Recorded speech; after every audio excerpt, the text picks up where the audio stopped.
Good morning সকলকে, good morning. তা কি খবর বন্ধুগণ? পেপার পড়ছো? রোজ পেপার পড়ো, কারণ প্রত্যেক দিন এখন অনেক ঘটনা তো ঘটছে, বাট যে সামনে যে আপকামিং এক্সামগুলো আছে আর বেশি দেরি নেই, 2 মাস 3 মাস আছে, তা এখন প্রত্যেক দিন নিউজ পেপার পড়াটা কিন্তু খুব জরুরি। ঠিক আছে, এই দেখো কাল পরশুর মধ্যে পেপার যারা দেখেছো তারা অলরেডি জানো যে জিআই ট্যাগের এখন একটা রমরমা চলছে। ঠিক আছে, আমাদের নিজের স্টেট ওয়েস্ট বেঙ্গল থেকে অনেকগুলো জিআই ট্যাগ আমরা পেলাম সম্প্রতি, তো আমি সেগুলোর নামও আলোচনা করব।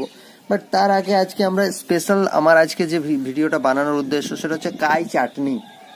ঠিক আছে, কাই চাটনি। দেখো চাটনি জেনারেলি আমরা ধনেপাতা, পুদিনা বা খেজুর, টমেটো, এই সমস্ত জিনিসের চাটনি আমরা নাম শুনেছি, বাট এই কাই চাটনির ব্যাপারটা আজকে আমার মনে হয় একটু সবার জানা দরকার, কারণ এটা একটা স্পেশাল টাইপ অফ।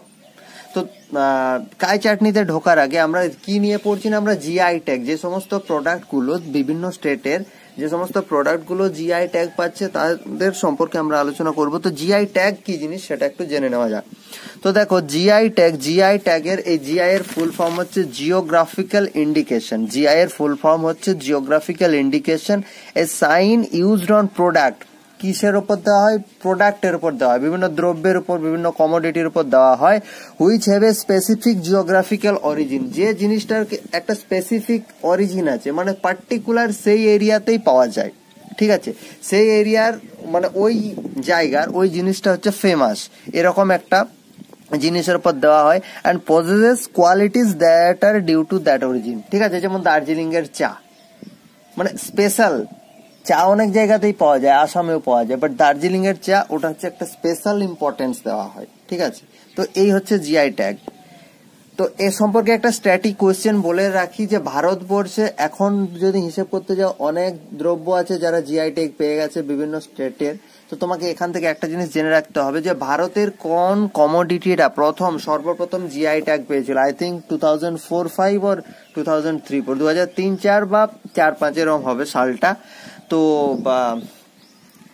ওটা হচ্ছে দার্জিলিং চা। আমি একটু আগেই নাম বললাম, Darjeeling tea is the first commodity of India which got GI tag.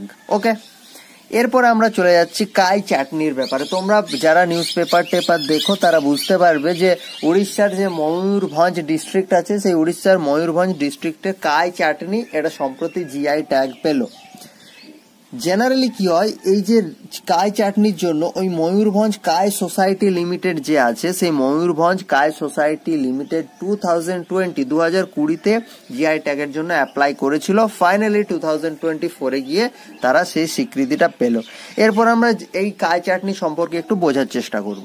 দেখো কাই চাটনি হচ্ছে স্ট্যাপল অ্যামাং দ্য ট্রাইবস। সেখানকার যে ট্রাইবস আছে, লোকাল ট্রাইবস আছে, সেই ট্রাইবসদের এটা প্রধান খাদ্য বলা চলে। Crafted from locally sourced red weaver ant. ঠিক আছে, লাল ওয়েভার অ্যান্ট এক ধরনের লাল পিঁপড়া আছে, সে লাল পিঁপড়ে থেকে এটা তৈরি করা হয় চাটনিটা। পিঁপড়েটার নাম ওইসোফিল্লা সামার গাড়িমা। আমি লিখে দিচ্ছি, পিঁপড়েটার নাম হচ্ছে ওইসোফিল্লা, সায়েন্টিফিক নেম এটা, হ্যাঁ, ওইসোফিল্লা সামার গাড়িমা। ঠিক আছে, এবং এটাকে লোকালি কি বলা হয়, এটাকে সেখানকার স্থানীয় ভাষাতে বলা হয় কাই পিম্পুডি। ময়ূরভঞ্জ জেলাতে গিয়ে ওইসোফিল্লা সামার গাড়িমা বললে কেউ বুঝতে পারবে না, বাট কাই পিম্পুডি বললে সবাই বুঝতে পারবে। ঠিক একইভাবে নিম বললে সবাই বুঝতে পারবে, আজাডিরেক্টা ইন্ডিকা বললে অনেকেই বুঝতে পারবে না। ঠিক আছে, একই রকম ব্যাপার এখানে। তাহলে কি হলো, crafted from locally sourced red weaver ant, লাল এক ধরনের অ্যান্ট হয়, তার থেকে এটা সেটার দেখো লোকাল নাম আমি লিখেই দিয়েছি অলরেডি, কাই পিম্পুডি। ঠিক আছে, নেক্সট হচ্ছে কম্বাইন্স অ্যান্ড। এটা কিভাবে চাটনিটা তৈরি করা হয় না, অ্যান্ড গুলোকে কি করা হয়, ভাজা হয়। অ্যান্ডগুলোকে ভাজা হয় কি দিয়ে? ইনগ্রেডিয়েন্টস লাইক সল্ট, তাতে নুন দেওয়া হয়, রসুন দেওয়া হয়, আদা দেওয়া হয় এবং চিলি দেওয়া হয়, অর্থাৎ লঙ্কা দেওয়া হয়। ঠিক আছে, দে প্লে। এরপর এইটা হচ্ছে চাটনিটার সম্পর্কে, এই 4.4 পর্যন্ত আমি চাটনিটার সম্পর্কে বললাম যে চাটনিটা কোথা থেকে পাওয়া যায়, চাটনিটা এখানকার মানুষের প্রধান খাদ্য এবং চাটনিটা কিভাবে তৈরি করা হয়, কি কি ইনগ্রেডিয়েন্ট তার সাথে মিক্স করা হয়। এরপর এই যে ওইসোফিল্লা সামারগাডিমা যেটা বলছি এটার সম্পর্কে বলছে, এরা কি করে না, এরা সিগনিফিকেন্ট রোল প্লে করে। কি জন্য? বায়োলজিক্যাল কন্ট্রোলের জন্য সিগনিফিকেন্ট রোল প্লে করে। প্রোটেক্টিং ক্রপস, শস্যকে প্রোটেক্ট করে from various pest, various insect, ওদের হাত থেকে কি করে, শস্যকে রক্ষা করে। ঠিক আছে, এরপর এটা সম্পর্কে আরেকটা ইম্পর্টেন্ট জিনিস হয়, এটাকে কি বলা হয়, এটাকে এটা দিয়ে মেডিসিনাল অয়েল, ঠিক আছে, ঔষধি তেল তৈরি করা হয়। ঔষধি তেল তৈরি করা হয়, সেই তেলটা কি কাজে লাগে, আগে বলি কিভাবে তৈরি করা হয়। এই যে অ্যান্ট গুলো পাওয়া যায়, এই অ্যান্ট গুলোকে পিওর মাস্টার্ড অয়েল, যে সরিষার তেল হয়, সেই সরিষার তেলে এই অ্যান্ট গুলোকে ঢুকিয়ে দেওয়া হয়। এরপর ওটা কি কাজে লাগে, এই যে মেডিসিনাল অয়েল বলছি, এটা কি কাজে লাগে, বাচ্চাদের ঠিকঠাক গ্রোথের জন্য আমরা যেরকম মালিশ করে দিই না, বিভিন্ন বডি ম্যাসাজ তেল বাচ্চাদেরকে মালিশ করে দিই, সেরকম ওরা বাচ্চাদেরকে কি করে, ট্রাইবাল যে বাচ্চা হয় সেই ট্রাইবাল বাচ্চাদেরকে তারা মালিশ করে দেয়। তাতে বলে তাদের হাড় শক্ত হয়।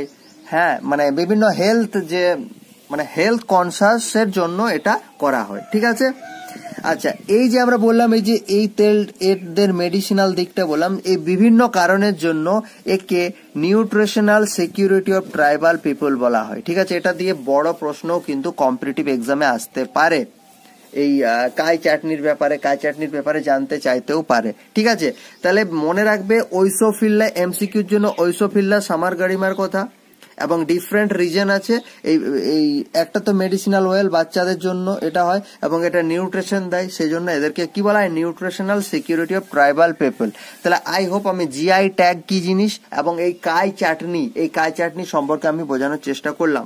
বাট যেহেতু আমরা ওয়েস্ট বেঙ্গল থেকে বিলং করি এবং ওয়েস্ট বেঙ্গলের বিভিন্ন আপকামিং এক্সাম আছে, তাই ওয়েস্ট বেঙ্গল থেকে আমাদের অনেকগুলো জিনিস জিআই ট্যাগ পেয়েছে, সেগুলোর নাম আমরা একটু জানার চেষ্টা করব। যেমন 1 নাম্বার হচ্ছে সুন্দরবন ন্যাচারাল হানি। ওখানে সুন্দরবনের যে মধুটা পাওয়া যায়, সেই সুন্দরবনের ন্যাচারাল হানি জিআই ট্যাগ পেয়েছে। 2 নম্বর আমি যদি চলে যাই, সেটা হচ্ছে কালো নুনিয়া